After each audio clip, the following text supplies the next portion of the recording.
नमस्कार, खेल जगत की खबरों के हमारे साप्ताहिक कार्यक्रम खेल आजकल में आप सभी का स्वागत। मैं हूं मुकुल शर्मा। अगले आधे घंटे इस सप्ताह की प्रमुख खेल खबरों पर विस्तार से हमारी नजर रहेगी, बताएंगे आपको। लेकिन शुरुआत करते हैं खेल आजकल की हेडलाइन के साथ।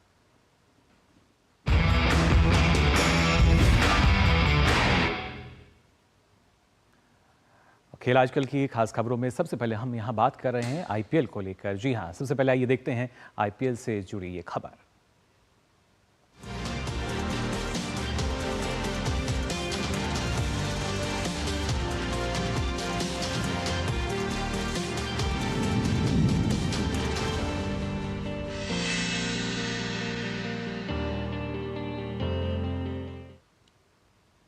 आईपीएल 2024 का खिताबी मैच आज सनराइजर्स हैदराबाद और कोलकाता नाइट राइडर्स के बीच खेला जाएगा।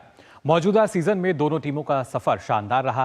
केकेआर टेबल टॉप बनकर फाइनल में पहुंची, तो वहीं हैदराबाद की टीम दूसरे क्वालिफायर में राजस्थान रॉयल्स को हराकर फाइनल में पहुंच चुकी है। मौजूदा सीजन में कैसा रहा इन टीमों का सफर और कौन है खिताब का मजबूत दावेदार, आइए देखते हैं हमारी इस खास रिपोर्ट में। इंडियन प्रीमियर लीग अब अपने आखिरी पड़ाव में है। टूर्नामेंट का फाइनल मुकाबला रविवार को सनराइजर्स हैदराबाद और कोलकाता नाइट राइडर्स के बीच खेला जाएगा। श्रेयस अय्यर की कोलकाता नाइट राइडर्स की टीम पहले क्वालिफायर में सनराइजर्स हैदराबाद को हराकर फाइनल में पहुंची है। वहीं पहले क्वालिफायर में हार झेलने वाली पैट कमिंस की हैदराबाद दूसरे क्वालिफायर में राजस्थान रॉयल्स को 36 रन से हराकर फाइनल का टिकट कटाने में सफल रही। दोनों टीमों के अब तक के प्रदर्शन पर नजर डालें तो आईपीएल के इतिहास में कोलकाता नाइट राइडर्स और सनराइजर्स हैदराबाद की टीम कुल 27 बार भिड़ी हैं, जिसमें से हैदराबाद को 9 मैचों में जीत मिली है और कोलकाता ने 18 मुकाबलों में जीत हासिल की है। आईपीएल 2024 की बात करें तो इस सीजन में दोनों टीमों के बीच खेले गए 2 मैचों में से दोनों में केकेआर को जीत हासिल हुई है। ऐसे में श्रेयस अय्यर की टीम कोलकाता का पलड़ा भारी नजर आता है। मौजूदा सीजन के लीग स्टेज पर नजर डालें तो कोलकाता नाइट राइडर्स 14 में से 9 मैच जीतकर तालिका में पहले स्थान पर रहते हुए प्लेऑफ में क्वालिफाई करने में सफल रही थी। वहीं सनराइजर्स हैदराबाद ने भी इस सीजन में शानदार खेल दिखाया है। इस सीजन में लीग स्तर के मैचों में हैदराबाद के हाथ 8 जीत और 5 हार लगी, जबकि एक मैच बारिश की वजह से रद्द हुआ। ऐसे में हैदराबाद की टीम 17 अंकों के साथ दूसरे स्थान पर रहते हुए प्लेऑफ में पहुंचने वाली टीम बनी थी। इस सीजन में केकेआर के बल्लेबाजों और गेंदबाजों का शानदार प्रदर्शन देखने को मिला है। केकेआर की टीम 6 बार 200 से अधिक स्कोर खड़ा करने में सफल रही। वहीं टीम के 5 गेंदबाज 12 से ज्यादा विकेट लेने में सफल रहे, यानी केकेआर की टीम का इस सीजन में ऑलराउंडर परफॉर्मेंस देखने को मिला। वही बात अगर सनराइजर्स हैदराबाद की करें तो इस सीजन में हैदराबाद की मजबूत कड़ी उनकी अटैकिंग बल्लेबाजी रही। ट्रेविस हेड और अभिषेक शर्मा ने इस सीजन में हैदराबाद को कई मौकों पर तूफानी शुरुआत दी। इन दोनों के अलावा मध्यम क्रम के बल्लेबाज भी टीम के लिए उपयोगी रहे। अब फाइनल में हैदराबाद को अपने बल्लेबाजों के धमाकेदार पारी से उम्मीद रहेगी। तो वहीं कोलकाता नाइट राइडर्स की नजर भी पिछले प्रदर्शन को दोहराते हुए आईपीएल 2024 का खिताब अपने नाम करने पर टिकी होंगी। Sports desk, DD news. तो जाना आपने कौन सी टीम की जो मजबूत दावेदारी है वो फिलहाल यहाँ नजर आ रही है, लेकिन इस मैच को लेकर किस तरीके से जो फैंस हैं वो लगातार वहाँ पहुँचना शुरू हो गए हैं और किस तरह का जो खास तौर से मौसम की भी बात की जाए वो रहेगा, इस पर और ज़्यादा जानकारी के लिए आइए रुक कर लेते हैं। हमारे संवाददाता चेन्नई से रितेश रंजन हमारे साथ जुड़ चुके हैं। रितेश, जानना चाहेंगे आपसे आईपीएल के इस फाइनल मुकाबले की अगर बात की जाए, काफ़ी रोचक मुकाबला माना जा रहा है ये होगा, लेकिन अगर देखा जाए इस रोचक मुकाबले में मौसम की तरफ से तो कोई विघ्न नहीं पड़ने वाला, क्योंकि इस तरह की लगातार पहले बात की जा रही थी कि जो बारिश की संभावना है, कल भी बारिश की जो स्थिति थी दर्ज की गई थी वहाँ पर। वैसे अभी इस चेन्नई के माहौल को काफ़ी गर्म कर रखा है 2 चीजों ने, एक तो मौसम तापमान और दूसरा आईपीएल का मैच। हर देश के हर कोने से लोग यहाँ आईपीएल का मैच, फाइनल मैच देखने के लिए आए हैं। वैसे कल बारिश हुई थी कुछ इलाकों में और चेन्नई के कुछ इलाकों में बारिश हुई थी तो ठंड हुई थी, और आज जो है बादल सुबह से छाए हुए हैं लेकिन बारिश नहीं हुई है। जी, लेकिन फैंस में किस तरह का उत्साह है आपके साथ जो मौजूद है? इतनी गर्मी के बावजूद भी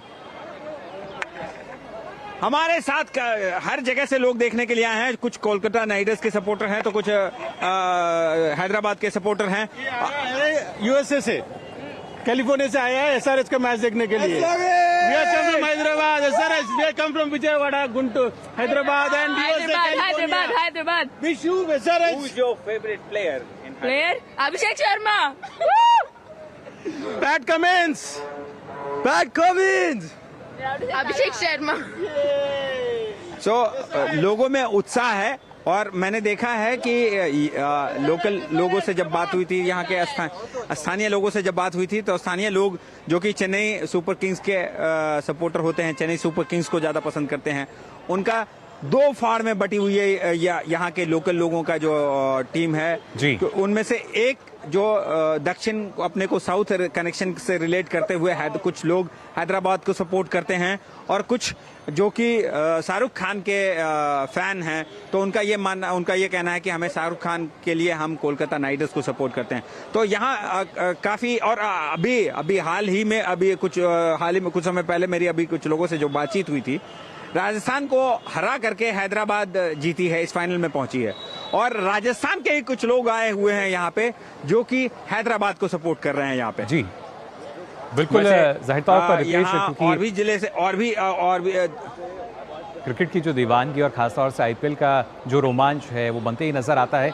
लेकिन ऐसे में अगर खासतौर से बात की जाए, क्योंकि जो केकेआर है आंकड़ों पर वो मजबूत नजर आ रही है, लेकिन जैसा आपने कहा जो फैंस हैं उनकी अब उम्मीद यही है कि सनराइजर्स हैदराबाद जो है वो इस खिताबी मैच को जीते। क्या स्थिति फिलहाल जो फैंस हैं वो उम्मीद कर रहे हैं? यहाँ फैंस का भी बटा हुआ देखने को मिल रहा है मुझे। कई लोग कह रहे हैं कि हैदराबाद को जीतना चाहिए, लेकिन आंकड़ों के हिसाब से देखा जाए तो कोलकाता नाइट राइडर्स काफी भारी पड़ता है और स्पेशली गौतम गंभीर के बाद वापस आने से थोड़ा और मनोबल बढ़ा है टीम का और उनके फैंस जो सपोर्टर्स हैं उनको भी ये लगता है कि हैदराबाद पर कोलकाता नाइट राइडर्स भारी पड़ेगी। जी बिल्कुल, जाहिर तौर पर देखना होगा कौन सी टीम आखिर किस पर भारी पड़ती है। फिलहाल बहुत बहुत शुक्रिया रितेश हमारे साथ जुड़ने के लिए। तो आईपीएल के इस खिताबी मैच का जो रोमांच है अब से कुछ देर बाद शुरू हो जाएगा, लेकिन जो फैंस हैं काफ़ी उत्साहित हैं। आईपीएल 2024 फाइनल को लेकर जो क्रिकेट प्रेमी हैं उनमें गजब का उत्साह है। खिताबी मुकाबला देखने चेन्नई पहुंच रहे खिलाड़ियों से बात की हमारे संवाददाता रितेश ने। आज चेन्नई के एमए चिदम्बरम स्टेडियम में आईपीएल का फाइनल मैच होने जा रहा है, जहां हैदराबाद और कोलकाता नाइट राइडर्स के बीच टक्कर होने वाला है। हमारे साथ कुछ फैन हैं। आज किसे सपोर्ट करने के लिए आए हैं आप? केकेआर। कहां से हैं? बैंगलोर से है। केकेआर का मैच देखने के लिए इधर आए हैं। कल रात से आके यहाँ पे है। मैच देखेंगे, देखते हैं कौन जीतता है तो केकेआर तो सपोर्ट करेंगे। पैट कमिंस है जो थोड़ा टक्कर दे सकते हैं, but all the way KKR. हम राजस्थान से आए हैं और हम आप हैदराबाद को जिताना चाहते हैं। मैं शाहरुख खान का बहुत बड़ा फैन हूँ तो ऑब्वियसली केकेआर को सपोर्ट कर रहा हूँ। आज श्रेयस अय्यर वो मेरे सेकंड फेवरेट बैट्समैन है रोहित शर्मा के बाद। बहुत अच्छा खेलते हैं। आज होपफुली पूरे टूर्नामेंट में टीम अच्छा करते आई है, नंबर 1 पे रही है, आज भी जीत जाएंगे। अपन को चाहिए आज मिचेल स्टार्क सबको बोल्ड कर दे, ठीक है, खत्म, सिंपल। मैं आज कलकत्ता को सपोर्ट करने आया हूँ एंड आई एक्सपेक्ट करता हूँ कि हमारा अच्छा टीम है जो आई थिंक हैदराबाद को इजीली बीट कर सकता है। I am supporting today for Sunrise. My favourite team is Mumbai, they got out already and she is supporting KKR. अच्छा। And so for today's game I will be supporting KKR. West Bengal से आए हैं और कोलकाता को support कर रहे हैं। तो जाहिर तौर पर जो फैंस हैं उनकी अपनी उम्मीदें हैं, लेकिन अब से कुछ देर बाद ये पता भी चल जाएगा कि 2024 में आईपीएल का जो खिताब है वो कौन सी टीम के पास जाता है। फिलहाल खेल आजकल में हम यहाँ रुकने एक छोटे से ब्रेक के लिए जल्द हाजिर होते हैं। जीरा से प्यास बुझाएं, डाइजेशन के लिए मस्त, शरीर में नमक पानी का बैलेंस बनाए।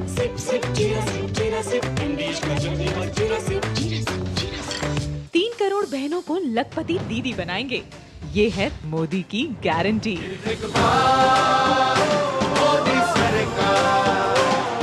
मैं कैप्टन होता ना, ओपन कराता। अब हर कोई ओपन करेगा तो मैच कौन क्लोज करेगा? तो भाई साहब अब कोई किसी की लाइफ में आग नहीं लगा पाएगा। समर कूल जो हर दिल करे कबूल। बात जब पीढ़ियों के लिए बनने वाले घर की हो तो जिम्मेदारी बड़ी हो जाती है। गैलेंट समझता है ये जिम्मेदारी। अब डबल एम रिब्स के साथ गैलेंट एडवांस TMT रीबार, निर्माण का रियल हीरो। आज दही बड़ा खाने का मन है। वाह क्या स्वाद। असली स्वाद तो MDH दही वड़ा रायता मसाले से ही आता है।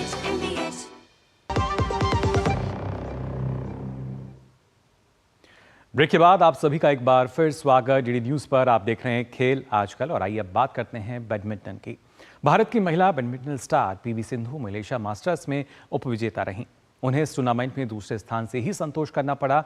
2 बार के ओलंपिक पदक विजेता PV सिंधु को महिला एकल के खिताबी मैच में चीन की वांग जी के हाथों 16-21, 21-5, 21-16 के अंतर से हार झेलनी पड़ी। हालांकि इस टूर्नामेंट में खेले गए पिछले मैचों में सिंधु शानदार फॉर्म में नजर आईं। सेमीफाइनल में PV सिंधु ने थाईलैंड की बुसानन ओगाम्बाम रंगफान की मुश्किल चुनौती को पार करके फाइनल में जगह पक्की की थी। ये सिंधु की बुसानन के साथ खेले गए पिछले 19 मैचों में 18वीं जीत रही थी।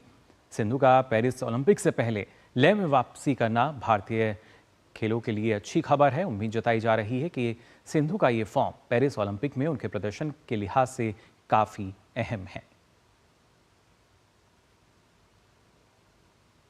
और आइए बात करते हैं गोल्डन बॉय की भी। जी हाँ, ओलंपिक स्वर्ण पदक विजेता और भारत के स्टार भाला फेंक खिलाड़ी नीरज चोपड़ा 28 मई को ऑस्ट्रावा गोल्डन स्पाइक 2024 में हिस्सा नहीं लेंगे। नीरज चोपड़ा चोट की वजह से इस टूर्नामेंट का हिस्सा नहीं बन पाएंगे। हालांकि वे कार्यक्रम में बतौर अतिथि शामिल होंगे। हाल ही में नीरज चोपड़ा ने 2 डायमंड लीग में 88.36 मीटर के प्रभावशाली थ्रो के साथ रजत पदक जीतकर अपने 2024 सीजन की जोरदार शुरुआत की। इसके बाद उन्होंने लगभग 3 साल बाद घरेलू प्रतियोगिता में वापसी की और 15 मई को फेडरेशन कप में 82.27 मीटर के थ्रो के साथ स्वर्ण पदक जीता। बात तीरंदाजी की। दक्षिण कोरिया में चल रहे तीरंदाजी विश्व कप स्टेज सेकेंड में ज्योति सुरेख वेनम, पनीत कौर और अदिति स्वामी की भारत की तिकड़ी ने महिला कंपाउंड वर्ग में स्वर्ण पदक जीत लिया है। वहीं तीरंदाजी विश्व कप स्टेज सेकेंड मिश्रित कंपाउंड वर्ग में रजत पदक पर निशाना साधा। ज्योति और प्रियांश की जोड़ी कंपाउंड मिश्रित टीम फाइनल में अमेरिका की ओलिविया डीन और सायर सुलिवान की जोड़ी से हार गई।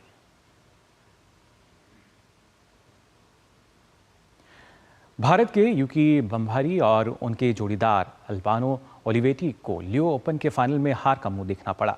फाइनल में बम्भारी और ओलिवेटी की जोड़ी को हैरी हेलियोवार और हेनरी पेटेन की जोड़ी ने 3-6, 7-6, 10-8 के अंतर से हराया। वहीं भारतीय पैरा एथलीट श्रीमंत झा ने उज्बेकिस्तान में आयोजित Asia para arm wrestling championship में स्वर्ण पदक अपने नाम कर लिया। स्वर्ण पदक जीतने के बाद श्रीमंत झा ने मोल्दोवा में विश्व पैरा आर्म रेसलिंग चैंपियनशिप के लिए क्वालिफाई किया है।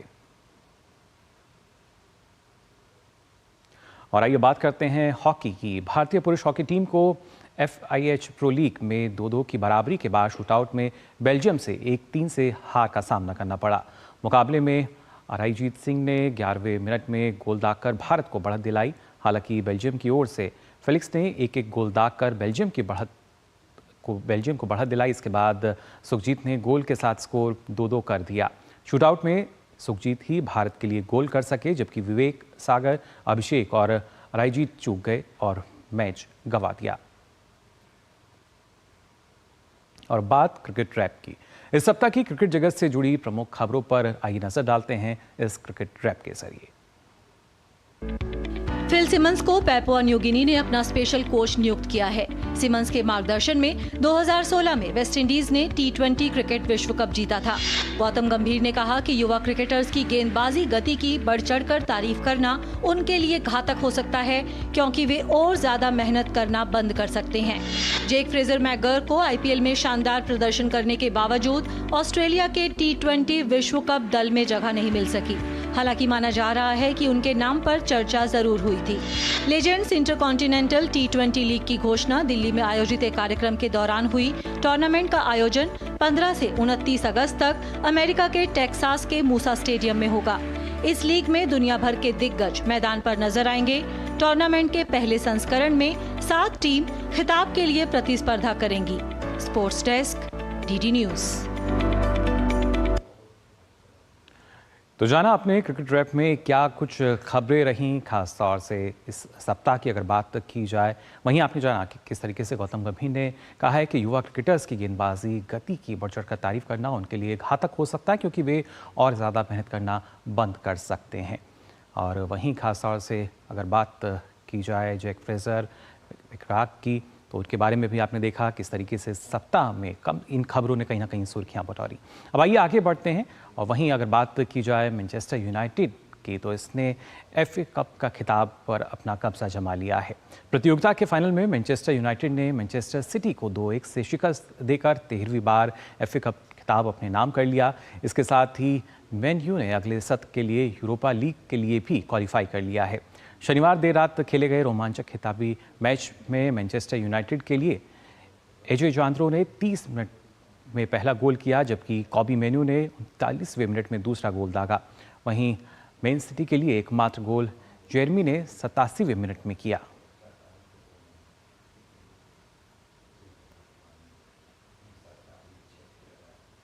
और आइए फुटबॉल के बाद अब बात कर लेते हैं टेनिस की भी।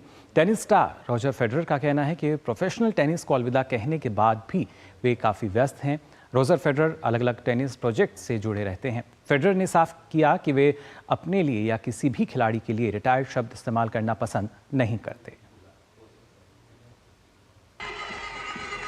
टेनिस स्टार रॉजर फेडरर ने पेरिस में एक स्टेडियम का उद्घाटन किया। इस मौके पर वे बच्चों के साथ टेनिस खेलते भी नजर आए। 20 ग्रैंड स्लैम जीतने वाले फेडरर ने 2022 में टेनिस को अलविदा कह दिया था। फेडरर प्रोफेशनल टेनिस से भले ही दूर हो गए हों, लेकिन उन्होंने साफ किया कि वे अपने लिए या किसी भी खिलाड़ी के लिए रिटायर्ड शब्द इस्तेमाल करना पसंद नहीं करते। मैं अब पहले से भी जल्दी उठता हूँ, क्योंकि बच्चों को स्कूल जाना होता और मेरा जिम और ट्रेनिंग अभी भी जारी है। मैं फिट रहता हूँ। मेरे पास कई प्रोजेक्ट्स हैं। हमेशा कुछ न कुछ रहता है जिसे लेकर मैं उत्साहित रहता हूँ। रिटायर्ड शब्द का इस्तेमाल करना गलत है। टेनिस में या किसी भी खेल में खिलाड़ियों को ये शब्द पसंद नहीं है। रॉजर फेडरर अलग अलग देशों में टेनिस से जुड़े प्रोजेक्ट्स में हिस्सा लेते रहते हैं। उन्होंने कहा कि विभिन्न प्रोजेक्ट्स के जरिए उन्हें टेनिस टूर्नामेंट्स में जाने का और दोस्तों से मिलने का मौका भी मिलता है। इस प्रोजेक्ट की बात करें तो ये एक विशेष प्रोजेक्ट है। वहीं ये फ्रेंच ओपन से ठीक पहले है। मुझे फ्रेंच ओपन पसंद है। मैं इसे देखने के लिए हमेशा आना चाहता हूँ। मैं पिछले साल विंबलडन गया था। मुझे अलग अलग टेनिस टूर्नामेंट देखने जाना अच्छा लगता है। मुझे लोगों से मिलना, दोस्तों से मिलना पसंद है। साथ ही आपकी मौजूदगी का कुछ कारण भी होना चाहिए, वरना सब पूछेंगे कि आप यहाँ क्या कर रहे हैं। ये प्रश्न काफी चुभता है। कई लोग फेडरर को टेनिस का सार्वकालिक सर्वश्रेष्ठ खिलाड़ी मानते हैं। फेडरर ने कुल 103 ATP खिताब जीते हैं। उनके 20 ग्रैंड स्लैम में record 8 Wimbledon, 6 Australian open, 5 US open और 1 फ्रेंच ओपन शामिल है। Sports desk, DD news. तो खिलाड़ी जो हैं खेल से भले ही दूर हो जाएं, लेकिन एक स्पोर्ट्समैनशिप जो है वो हमेशा रहती है, और इसीलिए शायद इनको पसंद नहीं कोई रिटायर्ड एक खिलाड़ी को कहा जाए। वहीं आइए अब आगे बढ़ते हैं। पेरिस ओलंपिक के आयोजन में अब कुछ ही समय बाकी बचा है। ऐसे में दुनिया भर से पेरिस पहुंचने वाले एथलीट्स की डाइट की ज़रूरतों को पूरा करने के लिए आयोजकों ने 500 से अधिक व्यंजन बनाने का फैसला किया है। इन व्यंजनों में शाकाहारी खिलाड़ियों का भी ध्यान रखा गया है। ओलंपिक विलेज में खिलाड़ियों के खान पान को लेकर क्या हैं तैयारियां, आइए देखते हैं इस खास रिपोर्ट में। पौष्टिक और संपूर्ण आहार हर किसी के लिए जरूरी है। बात अगर खिलाड़ियों की करें तो उनके कुशल प्रदर्शन में संतुलित आहार की अहम भूमिका रहती है। इन्हीं बातों को ध्यान में रखते हुए पेरिस 2024 के लिए एक विस्तृत प्लान तैयार किया गया है। आयोजकों की माने तो पेरिस ओलंपिक विलेज में 15,000 एथलीटों के लिए 500 से अधिक व्यंजन बनाए जाएंगे। ओलंपिक विलेज में एथलीटों के लिए एक रेस्टोरेंट की भी व्यवस्था होगी, जो 24 घंटे खुला रहेगा और इसमें करीब 3500 खिलाड़ियों के बैठने की जगह होगी। इस रेस्तरां में 1000 कर्मचारी प्रत्येक दिन लगभग 40,000 सेवाएं दे पाएंगे। हमें पूरी दुनिया का स्वागत करने, फ्रांस का प्रतिनिधित्व करने, तकनीकी जानकारी का प्रतिनिधित्व करने, अपनी विरासत को उजागर करने और अपने सभी कारीगरों पर गर्व है। यह गर्वान्वित करता है कि हम दुनिया भर के सभी एथलीटों की सभी पोषण और ऊर्जा की आवश्यकताओं को विशिष्टता के साथ एक अलग पाक शैली के साथ पूरा करने में सक्षम हैं, और यह शानदार है। पेरिस ओलंपिक में एथलीटों के लिए बनाए जाने वाले 500 व्यंजनों में से 120 व्यंजन स्पेशल होंगे, जिसमें से लगभग 1/3 व्यंजन पूरी तरह से शाकाहारी होंगे। मैं ऐसे व्यंजन बनाना चाहती थी जो पेरिस के प्रतिनिधि हों, जो आसान हो और जिन्हें आप आसानी से खा सकें। ये एक क्रोइसेन है जिसे हमने आर्टिचोक क्रीम, एक पके हुए अंडे से भरा है और ऊपर हमने कुछ ट्रफल और पनीर डाला है।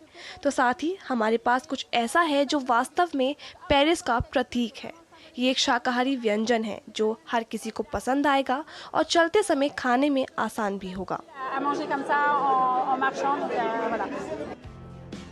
ओलंपिक विलेज के अलावा 14 ओलंपिक खेल प्रतियोगिता स्थलों और 8 पैरालंपिक खेल स्थलों पर खान पान की भी पूरी व्यवस्था होगी। साथ ही ओलंपिक विलेज में काम करने वाले कर्मचारियों के लिए प्रतिदिन 6000 लोगों के भोजन की भी व्यवस्था होगी। Sports desk, DG news. तो देखा आपने, पेरिस ओलंपिक में अगर एथलीट्स की डाइट की बात की जाए तो वहाँ पर व्यवस्था की जा रही है कि जो शाकाहार व्यंजन हैं वो भी रखे जाएं। फिलहाल हम यहाँ रुक रहे हैं, एक और छोटे से ब्रेक के लिए जल्द हाजिर होते हैं। पाव भाजी को फेवरेट बनाता है MDH पाव भाजी मसाला। MDH पाव भाजी मसाला। MDH बनाए पाव भाजी लाजवाब। MDH। किसानों को जारी रहेगी 6000 रुपए की सम्मान निधि। यह है मोदी की गारंटी। बात जब पीढ़ियों के लिए बनने वाले घर की हो तो जिम्मेदारी बड़ी हो जाती है। गैलेंट समझता है ये जिम्मेदारी। अब डबल M रिब्स के साथ गैलेंट एडवांस TMT रीबार, निर्माण का रियल हीरो। शुक्ला बता रहा था आपके बाबूजी ने जायदाद का कुछ हिस्सा नौकर के नाम कर दिया। अब नौकर हर काम अपना घर समझ के करेगा। समर कूल, जो हर दिल करे कबूल। MDH का किचन किंग किचन में हो तो हम सब कुछ बना सकते हैं। बैंगन का भरता, आलू गोभी, भिंडी मसाला और भी बहुत कुछ। MDH। ब्रेक के बाद आप सभी का एक बार फिर स्वागत। आप देख रहे हैं खेल आजकल और खेल जगत की कुछ और अहम खबरों के लिए आइए नजर डालते हैं स्पोर्ट्स रैप पर। भारत के बाबूलाल हेम्ब्रोन ने अमेरिका में चल रहे youth world weight lifting championship में कांस्य पदक अपने नाम कर लिया। कोयला मंत्रालय के अंतर्गत आने वाले सेंट्रल कोल फील्ड लिमिटेड एवं झारखंड सरकार द्वारा संयुक्त रूप से संचालित JSSPS अकादमी में कोचिंग ले रहे बाबूलाल ने प्रतियोगिता के अंडर 17 वर्ग में स्नैच और क्लीन जर्क में 2 कांस्य पदक जीतने में सफलता हासिल की। इस जीत के साथ ही बाबूलाल विदेशी धरती पर पदक जीतने वाले झारखंड के पहले वेट लिफ्टर बन गए। भारतीय बैडमिंटन खिलाड़ी लक्ष्य सेन और PV सिंधु ओलंपिक की तैयारियों के लिए विदेश जाएंगे। खेल मंत्रालय ने इन दोनों खिलाड़ियों के प्रस्ताव को मंजूरी दे दी है। लक्ष्य सेन ने फ्रांस के मार्से में 12 दिवसीय प्रशिक्षण सत्र के लिए वित्तीय सहायता मांगी थी। वे 8 से 21 जुलाई तक अपने कोच और सहयोगी स्टाफ के साथ प्रशिक्षण लेंगे। वहीं PV सिंधु पेरिस जाने से पहले अपने कोच और सहयोगी स्टाफ के साथ 1 महीने से अधिक समय तक जर्मनी में प्रशिक्षण लेंगी। कुवैत के खिलाफ 6 जून को होने वाले विश्व कप क्वालिफाइंग मैच के लिए भारत की 27 सदस्यीय फुटबॉल टीम का ऐलान कर दिया गया है। फॉरवर्ड पार्थिव गोगोई और डिफेंडर मोहम्मद हम्माद को चोट के कारण टीम से बाहर रखा गया है। कुवैत के खिलाफ मुकाबले में अनुभवी स्ट्राइकर सुनील छेत्री अपना आखिरी अंतर्राष्ट्रीय मैच खेलने उतरेंगे। छेत्री ने भारत के लिए सर्वाधिक 94 गोल किए हैं। ये उनका 151वां मैच होगा। भारतीय टीम जीत के साथ उन्हें विदा करना चाहेगी। Delhi state ranking table tennis tournament में युवा खिलाड़ियों का उत्साह देखने को मिला। दिल्ली टेबल टेनिस एसोसिएशन द्वारा आयोजित इस प्रतियोगिता में 550 से ज्यादा खिलाड़ियों ने हिस्सा लिया। कार्यक्रम के समापन के मौके पर उत्तरी पूर्वी दिल्ली टेबल टेनिस एसोसिएशन के अध्यक्ष ब्रिजेश माथुर ने खिलाड़ियों को ट्रॉफी देकर सम्मानित किया। सर्बिया के स्टार टेनिस खिलाड़ी नोवाक जोकोविच को जिनेवा ओपन के सेमीफाइनल में हार का सामना करना पड़ा। प्रतियोगिता के अंतिम 4 में जोकोविच को चेक रिपब्लिक के तोमास महाच के हाथों 6-4, 0-6, 6-1 के अंतर से हार का सामना करना पड़ा। अटलांटा ने यूरोपा लीग फाइनल में बायर लेवरकुसेन को 3-0 से हरा दिया। अटलांटा ने यूरोपा लीग का खिताब पहली बार अपने नाम किया है। अटलांटा की ओर से एडेमोला लुकमैन ने हैट्रिक लगाई और अपना नाम इतिहास के पन्नों में दर्ज करा लिया। यूरोपा लीग फाइनल में बायर लेवरकुसेन पर अटलांटा की 3-0 से जीत के बाद हजारों उत्साही प्रशंसक बर्गामो में एकत्रित हुए। प्रशंसकों ने शहर के मुख्य चौराहे पर रात भर दीप जलाए और आतिशबाजी की। पाकिस्तान क्रिकेट बोर्ड ने आगामी T20 विश्व कप के लिए 15 सदस्यीय टीम का ऐलान कर दिया है। बाबर आजम की कप्तानी में टीम एक और ICC टूर्नामेंट खेलती नजर आएगी। वहीं गैरी कर्स्टन टीम के हेड कोच होंगे। इस टीम में तेज गेंदबाज मोहम्मद आमिर और ऑलराउंडर इमाद वसीम की वापसी हुई है। वहीं 5 खिलाड़ी पहली बार ये टूर्नामेंट खेलते दिखेंगे। इस साल T20 विश्व कप वेस्टइंडीज और अमेरिका की सह मेजबानी में खेला जाना है। इसकी शुरुआत 2 जून से होने जा रही है। तो फिलहाल के लिए खेल आजकल में बस इतना ही। अगले सप्ताह फिर हाजिर होंगे खेल जगत की तमाम खबरों के साथ। लेकिन देश और दुनिया की तमाम खबरों के लिए आप देखते रहिए DD न्यूज़। नमस्कार।